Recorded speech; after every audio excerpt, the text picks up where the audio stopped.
Good morning, world, or good fill-in-the-blank world, depending on when you're watching it. Whatever applies. Today on Cedric and Brian, cities are still burning. We're going to talk about the shooting in Portland, Oregon, and we're going to talk about how people are blaming the right, or more specifically, President Trump. And we're going to show you today how that's not necessarily his fault. Back in 2014, 2016, cities were burning under then President Barack Obama. We have cities burning now in 2020 under President Donald Trump. There's one common denominator, and those three things that are common are Antifa, BLM, and the media. Next, Cedric and Brian. I'm Cedric. And I'm Brian, and this is Cedric and Brian.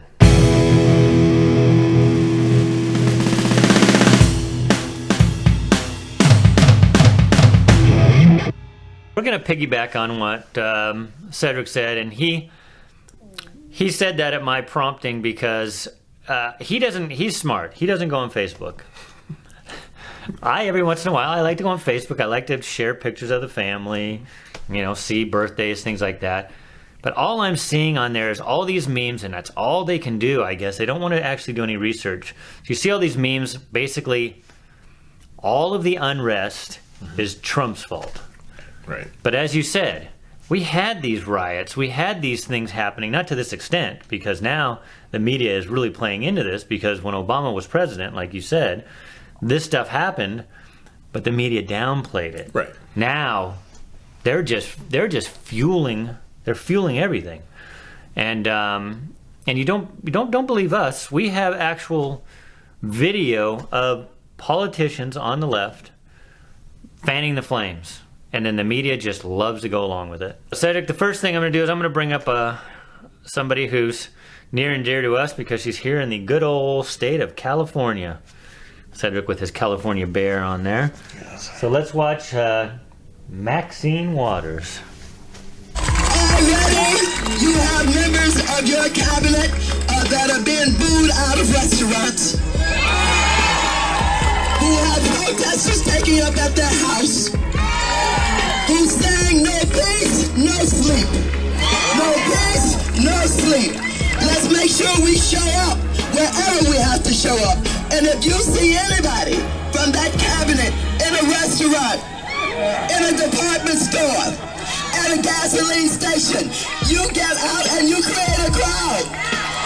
And you push back on them. And you tell them they're not welcome anymore, anywhere. So she's basically saying, go out to your public officials that you disagree with and disrupt them during their personal time. If I heard that right, whether they're at the gas station, restaurants, parks, and did she say their homes? Yeah, well, she said that at the very beginning. Yeah, disrupt them in their homes. So again, like we say, everybody, that's Trump's fault. These are politicians that do not like Trump. She's basically promoting this type of, these actions against your public officials that maybe we agree with, but, forget letting them have any peace. But it's because of this whole narrative set up about how, me and you, because we happen to lean right, we're white supremacists and Nazis and racists. Correct me if I'm wrong, but it seems like the left or the Democrats are really pushing for this. Disturb them in their homes, disturb them in the restaurants, disturb them as they're out and about doing what they want. I have yet, and I could be wrong, I have yet to see anybody on the right or Republicans do that. I haven't seen any riots, or I've seen some peaceful protests. I've seen the boat parades. I've seen gathering at the parks, but I haven't seen any acts of violence from anybody on the right yet. And that, well, yeah, exactly. And they can only get pushed so far. There's only so much that you can just sit down and watch all this stuff. You know what's crazy is the media talked about the Tea Party like they were a bunch of terrorists. The Tea Party was nothing. and they actually would clean up, and it would be cleaner after they left. Right. They didn't burn anything. Yeah. They didn't riot. Anyway, so let's go on, because what Maxine Waters just said, they took her up on it.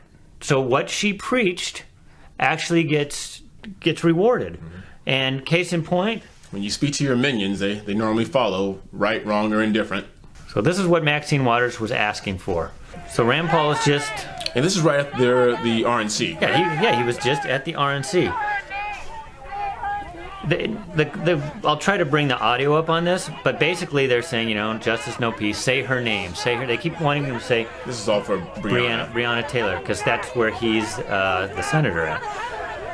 He actually came up with the policy that mentioned Breonna Taylor and no-knock warrants. At least this is policeman officer. Yeah. Knocked down. And Rand Paul actually was asking, "Are you okay? Are you okay, buddy? I got you.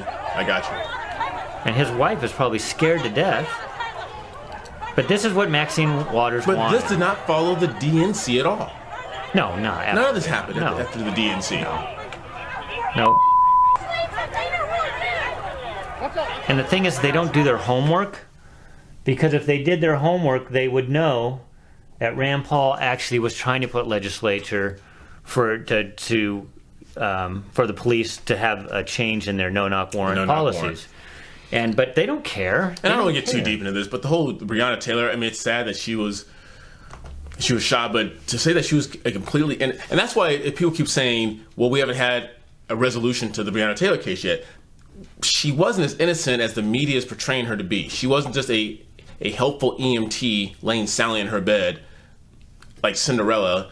She was involved in that drug trafficking industry as well, along with her boyfriend at the time. Now I'm going to show you one more clip that kind of talks about what we're talking about, how the right doesn't tell people to go out and protest, wink, wink, riot. Listen to what may have become our president, Hillary Clinton, had to say. You cannot be civil with a political party that wants to destroy what you stand for, what you care about. So she's painting a picture that's false. If we are fortunate enough to win back the House and or the Senate, straw man, and this is 2018. That's when civility can start again. But until then, the only thing that the Republicans seem to recognize and respect is strength. Yeah, really? Really? Is that all we recognize? So if I can paraphrase, what she's saying is, if we win, the Democrats, if we win, everything is copacetic okay. If the right wins, now we have to stir the pot and riot and protest. Yeah. So for all of those on social media that keep saying this is Trump's fault, all the rioting and everything has to do with Trump, it's just a ridiculous statement, and you don't think. People I know they just go on and what I see, it's just the meme culture. They can't even articulate a thought, so they just put memes up. They just put memes up that support what they say. Trump, all these riots are Trump's fault. Well, Trump has nothing to do with that. In fact, he keeps offering to send in the National Guard, but he needs to be asked. He doesn't want to invoke the Insurrection Act. Right. Because just by sending federal agents to protect a federal building in Portland, he was called a fascist. Right. So people don't understand that. It's like when things like that happen, Trump just can't send in the National Guard. We're federal. Each people is allowed to govern their own state as they see fit. This is a federalist system. People think this is that we're supposed to live under a dictator. Right. We're not. This is federal. So it goes from local to national. So you start with your mayor, which in all of these cities is failing. Then you go to your governor, which in all of these states are failing. Then you go to the national. And Trump, even at the RNC, said, I'm ready. Whenever you want me to bring in somebody to help you get these cities under control, he's there. And everybody on social media wants to say, number one, it's Trump's fault. Do you seriously wonder, Mr. President, why this is the first time in decades that America has seen this level of violence? But he's saying, we don't want Trump and his hatred coming in. I mean, the whole narrative of hatred stems from the media calling him a racist. And Trump is not a racist. If you watch the RNC, you can see everybody there says these accusations of racism are silly. Me as a Jew, at the beginning, he was this anti-Semite, and everybody was calling him a fascist Hitler anti-Semite. He's the one who brought the embassy back to Jerusalem, which president after president after president was promising to do that never did. Never did it. Never accomplished it. For all of you that agree with us, please share this with people that don't. Because they're the ones that keep perpetuating this lie. Now, you don't have to like Trump. I know he's bombastic. He speaks in language that people don't like. His tweets, he sends out tweets before thinking about them. But the lies about him being an anti-Semite and a racist and a xenophobe and all these things, they're just patently untrue. And you can't just keep feeding this narrative. I know that they keep trying to do this because they're trying to get him out of office. I understand politics. But we're going to show a clip at the end of this that just shows that he is not all of these things that people say. So when people say that all these riots and everything is because of Trump's hatred, the hatred is the other way 100%. Right. I mean, Brian, like I said, we lean toward the right. We're not saying that we're completely pro-Trump. Does he have faults? Does he have issues? Of course he does. I know, but we're saying that the media will twist things a little bit more than they should to paint a different picture of him being this dark tyrant that we should be afraid of. I remember when, I think it was after Minnesota, he made the statement of, well, when the looting starts, the shooting starts.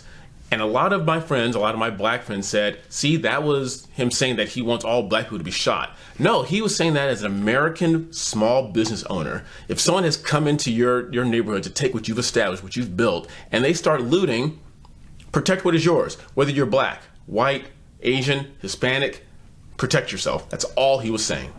And you can read that another way. He's saying that once you start rioting and looting, guess what? It's going to escalate to the point where people are going to start using guns, and now you've seen that is happening. Yeah, the gloves are off now. Because obviously talking to you won't work, because Hillary already said that she doesn't want to talk to us, so we have to escalate.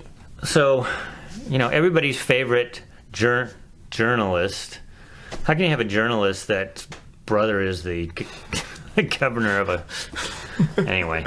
Anybody who calls anybody a journalist on CNN now you got to have your head examined. Constant negative news. Yeah. CNN. So listen to this and see if you can respond to what good old Fredo has to say. Too many see the protests as the problem.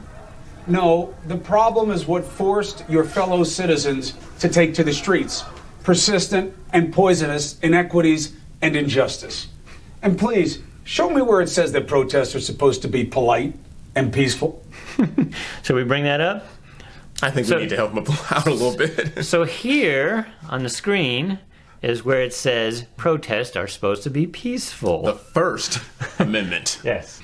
Congress shall make no law respecting an establishment of religion or prohibiting the free exercise thereof or abridging the freedom of speech or of the press, Fredo, or the right of people peacefully to assemble and to petition the government for redress or grievances. I don't think Fredo's read the amendment. Have you seen him? He doesn't. I don't think he knows the Declaration of Independence. I don't think he knows the Constitution. And we said at the beginning there is that we've forced the people into the streets. We've forced them to riot. Yes. And now we've gotten to a society where no longer we're not holding the individual accountable for his or her actions. We are now blaming society for how you behave. How many of you have parents out there hold your children accountable? Of course you do it. And if you don't, you probably have issues with them.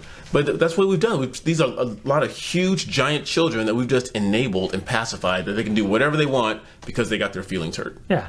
I mean, and his first statement, which this is what they keep telling people, and this is why all the youth are so behind this Black Lives Matter, is because of this inequity that is being portrayed over and over and over again. And of course, Michelle Obama said it herself at the DNC. All these inequities, and we can say their name, the long list, or that never-ending list of people. Never-ending list. And she listed 2 people. Guess what, Michelle? The list ends. It does. There's an end to it. So when goes to infinity. When Cuomo says they're on the streets because of this inequity, we had a civil rights movement in the 60s, and guess what?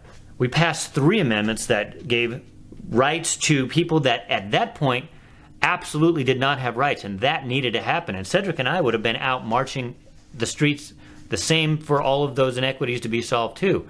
These aren't real inequities. When you have a guy who, like we talked about at the beginning of the episode, who raped somebody, came back, tried to take their keys, had a warrant, and then that person resists arrest, resists 2 tasers to him, throws cops off, goes and reaches in for somebody. He already told the cops he had a knife, and then he had little kids in the car. They weren't going to let him go. That's not the same as an inequity. No. Everybody keeps saying it's Trump and the right that are causing all these problems. So we just want to show you some things that have been happening during all of these protests. I haven't seen a right or conservative riot yet. So I'm just going to go one by one on these and get Cedric's thoughts. So this first headline. So man arrested after shots fired at Trump supporters. So you can't support another party? I mean, that's not freedom. That's not freedom at all. They can protest and riot and loot, and you can't protect yourself, or you die like Officer David Dorn. Mm-hmm. But then if you have a bunch of Trump supporters gathering, just pick them off. It's okay. Our society is saying, and yes, the media is basically saying this, that it's okay. Start taking care of these people. Well, like you played earlier, Hillary Clinton suggested it. Maxine Waters said it. Just harass them to the point. Do they just either acquiesce and go away, or we just beat them into submission? Yeah. And so here's another one. Reports of shots fired near pro-Trump rally in Woodland Hills. That's close to home. Yeah, it's right there in the Los Angeles area. AutoZone. So here's I don't know if you heard about this story. AutoZone stabbing suspect felt the need to find a white male to kill, police say in court testimony. Hatchett said he felt the need to find a white man to kill after watching videos of police brutality happening across the country. Okay, they show every single police shooting because it's going to be caught on film. Mm-hmm. So how many did he see? Because we've seen it. We saw the George Floyd, obviously, which was horrible. Right. We've seen the Jacob Blake. Yeah. Haven't seen too much after that. And I was saying those are right. George Floyd. Again, I think, and we said it before, we beat this into the ground. That was wrong. It was egregious. The cop there will get his day in court. Jacob Blake. And let's just go with the premise that yes, every one of these incidents was wrong that these police officers did. Does that give this guy to go find some random white guy who at an AutoZone who's not even a police officer to just go stab? No. Is that really? And then here's the We're hoping those of you who watch our show, and we've had people on the left watch our show, hopefully you can agree with what we think is the common sense in this, is that we just can't have anarchy. And because one person upsets you, I'm going to take it out on someone else who looks like him or thinks like him. Yeah. And so man accused of attempted murder and hate crime yelled, "Black Lives Matter," before stabbing. They always paint these people, if any type of violence happens with some deranged person on the right, then they're a Trump supporter, a white nationalist, a white supremacist. In fact, we're going to get to our last story on this, that's what the headlines were. But this person, you don't have to guess. He said Black Lives Matter before stabbing somebody. Yeah, but like I said earlier, we've stopped holding individuals accountable. Society did something to this man to make him do that. And that's the narrative that we're supposed to follow now. Yeah, and as we say society, right now it's just the media. The media is just feeding this narrative, and they're feeding the fuel, and they know they're feeding the fuel. For those of you who don't think that, who think they're just reporting the news. It's propaganda. No, it's all propaganda. Because there's plenty of stuff going on the other way that never gets shown. So read this from this person's Instagram. He goes by Trey Savage. Young man, you got knocked the beep out, biatch. You bet not run. Unk tried to kill yo. Hashtag explore page, hashtag explore, hashtag Baltimore, pray for Unk. Hashtag, and this, I couldn't believe this when Brian showed this to me. Hashtag white lives do not matter. Hashtag Black Lives Matter. And people get pissed off when people say all lives matter. I think the reason you say it because what this guy put is that hashtag white lives do not matter. And here's what it prompted here, so you can watch this. Guy's just an old guy walking down the street. Just walking.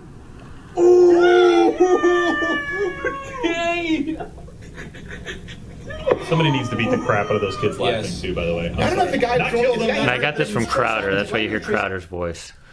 That is, so what is it in an individual that caused you to sneak upon some? First of all, let's just call it what it is. Did you see that on the news? No. You won't see that. And but what that young man just did, and I will just say one thing, that is the specific definition of what I call a punk ass bitch. Oh yeah. To sneak up behind someone and punch him in the back of the head. So then here's the icing on the cake. I'm sure you saw on the news only because you were forced to because of other outlets forcing you, but you may not have seen this before. In fact, this was framed originally much different than it was. So watch this clip with us. So this is after a Trump rally in Portland.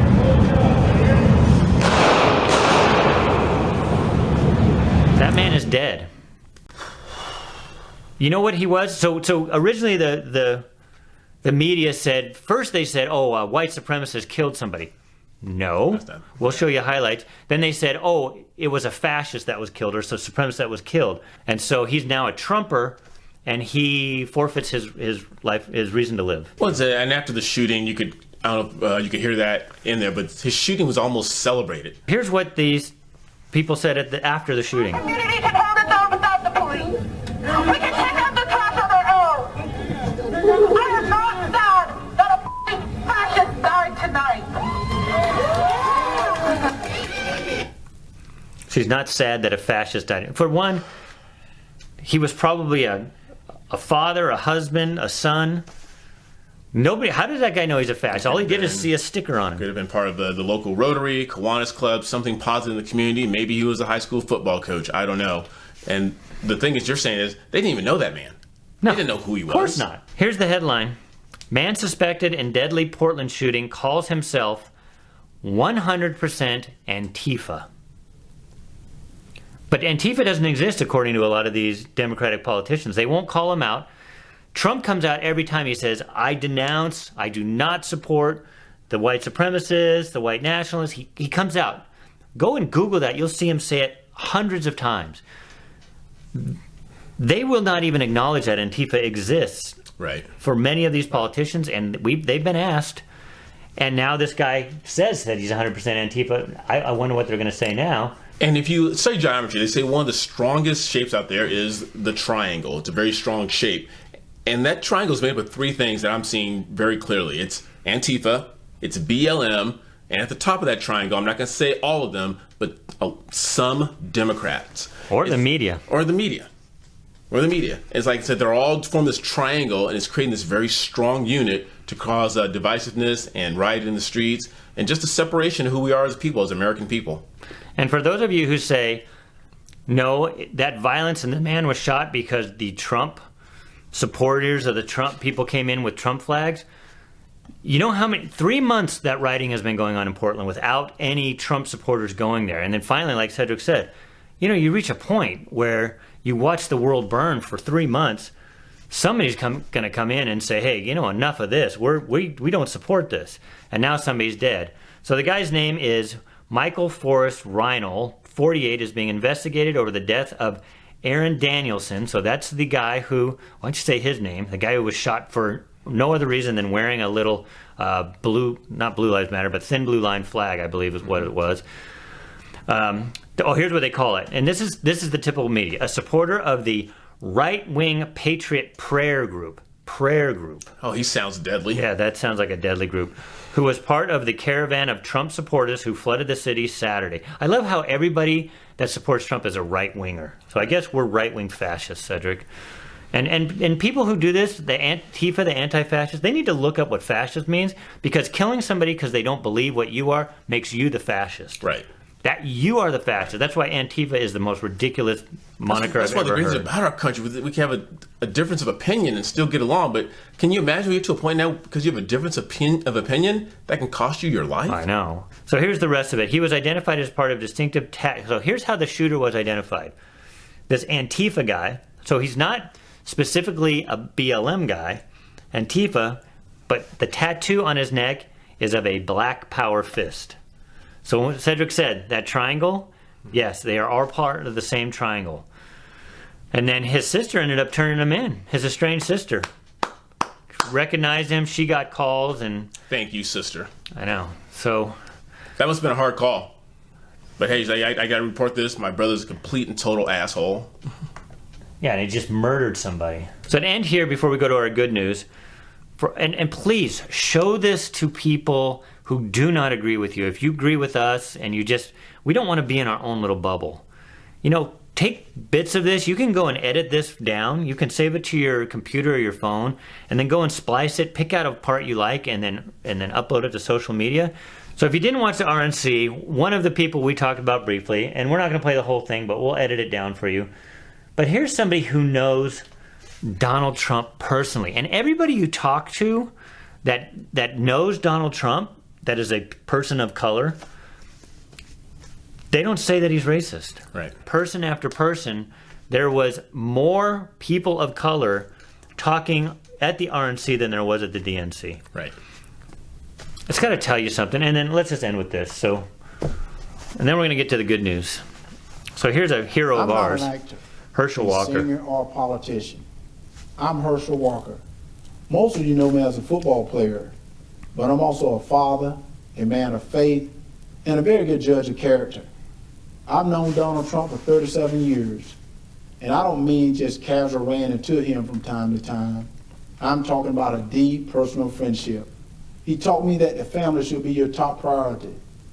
I watched him treat janitors, security guards, and waiters the same way he would treat a VIP. He made them feel special because he knew they were. He understands that they are the people who make this country run. He told me, Herschel, make an effort to get to know people. Remember their names. That stuck with me. One time, I planned to take his kids to Disney World with my family. At the last minute, Donald said he'd like to join us. So there he was, in a business suit, on It's a Small World ride. That was something to see. It just shows you what a caring, loving father he is. It hurt my soul to hear the terrible names that people call Donald. The worst one is racist. I take it as a personal insult that people would think I've had a 37-year friendship with a racist. People who think that don't know what they're talking about. Growing up in the Deep South, I've seen racism up close. I know what it is, and it isn't Donald Trump. Just because someone loves and respects the flag, our national anthem, in our country, doesn't mean they don't care about social justice. I care about all those things. So does Donald Trump. He shows how much he cares about social justice in the black community through his actions. And his action speaks louder than stickers or slogans on a jersey. Wow, and here's an endorsement from someone who had a 37-year friendship with the man. Herschel Walker was not the only person up there talking about, President Trump's character. And sure, a lot of it's because it's at the RNC. But come on, he's known him for 37 years. Why would he be friends with somebody for 37 years if they're a racist? That's why I said at the beginning of this thing, they're trying to blame Trump for all this unrest. It just doesn't hold water. The narrative is falling apart, and it's the reason why Trump's numbers are going up in the polls and not down. Yeah. Well, you've seen it on social media. The left tries to hide those. We talked about memes earlier. They try to hide those memes where Trump is sitting down and he's doing business deals with Sharpton or Jesse Jackson and Muhammad Ali, and then it's like, oh, he's a racist. Like, no, he's not. They all loved him before he became president. Yeah, as soon as he became president, like, oh, he's a racist now. And it was, why? Because he has an R by his name, not a D. If he would have become the president on the Democratic side, the media would be completely different. Completely different. So Cedric brought up a story, and he actually, I hadn't heard of it until he told me this past weekend. He said, hey, did you hear about the 39 kids that were rescued? And so I went and did some digging, because you just couldn't find it on mainstream media. You thought that would be like the headline story in every news outlet across the country, but it wasn't. Because Black Lives Matter, a lot of these kids were black. But it's only some black lives that we talk about. I think a lot of them were black, and again, don't take my word for this. I'm hearing word out there that the reason that they were trafficking these young black girls because I think the majority of black people are O positive or something, and so once you're done with their bodies, you can put the parts this sounds gross. Put the parts on the black market because they're more adaptable to just a replacement. That's sick. It's sick. So, anyways, we'll play the story for you. Those of you who haven't heard it, I'm sure if you have social media, you might have heard it. For 2 weeks, U.S. Marshals, fugitive hunters, and other agencies scoured north and middle Georgia. We're going to try to get you something to drink, okay? Looking for missing and exploited children. Marshals Service Director Donald Washington says in all, 26 endangered children were recovered, another 13 found. Children authorities fear had already or were potential victims of sex trafficking. One missing child is worth thousands, in my mind, of fugitives that we go out and get. The operation spanned across 20 Georgia counties. Sources say children were found in Gwinnett, Fulton, Clayton, Forsyth, among other places. 9 suspects were arrested. Authorities only identified 3, including Kirk Waters in Newton County. He was arrested for being while in the company of one of our recovered children. He was charged with possession of a firearm by a convicted felon. Waters, Stanton Causey, and others are now behind bars. as state prosecutors step in to handle the cases and medical and social workers focus on helping traumatized kids. How many lives that we have saved and will have a new and fresh start is how we will measure success. 39 kids, ranging from what they say 4 to 18 3 or something. to 17, 18. I mean, that's probably just a drop in the bucket. Right. But at least these 39 kids have a chance at life now. They have a chance now. You know what's cool about that? You saw the two gentlemen speak at the podium, one black, one white, coming together from a common goal, common cause to save children's lives. And the flip side, the mugshot of the two individuals, looked like there was some serious inbreeding going on there. One black, one white. Depending on what side you want to be on, it comes in all shapes, sizes, and colors. And as long as we're on the same team, which should be, and I'll say it, keeping America great again, whether you're Republican, Democrat, we should all be on the same team. That should be the goal, but I don't think it is. Yep. And then before we close out here, just an interesting thing. So my wife and I, she bought me some Stars and Stripes bathing suits, and she bought one. So we posed for social media on our Facebook, and we put it on.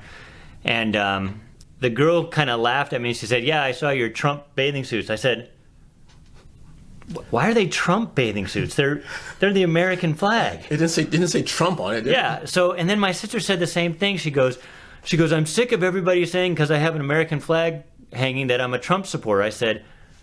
I go, now it's sad, but that's what it is. If you support, he's got the Stars and Stripes on there, that makes you a Trump supporter, or I'm an America supporter. Yeah. So I know where they're getting that from, because all these Antifa people are burning the American flags, and I guarantee you none of them are voting Trump. It's crazy. The media is succeeding. They're getting in there and they're putting that little seed of doubt that every time you see the American flag, you're a Trump supporter. You're not an America supporter. So why are they trying to cause a civil war? Why is the media fomenting this civil unrest? It's not Trump. So all of you out there, my final thought is stop, take a breath, count to 10. Trump is not the one causing the divide. As Cedric said at the very beginning of this video, BLM and Antifa, supported by the media, have been rioting since the Obama administration. Yeah, that's wrong. Well, we hope you enjoyed me and Brian's input. Again, we're just two regular guys just trying to do our part. I'm black, Brian's white, but we have a lot more in common than our differences. We're both patriots, we love our country, and we hope that a lot of you do as well. If you liked our video, make sure you get out there, make sure you like, subscribe, and ring that bell, and make sure you share this video, like Brian said, with everyone you know, especially the ones who have some doubts about what's going on the right or what's going on with our country. Until next time, I'm Cedric. And I'm Brian. See you later.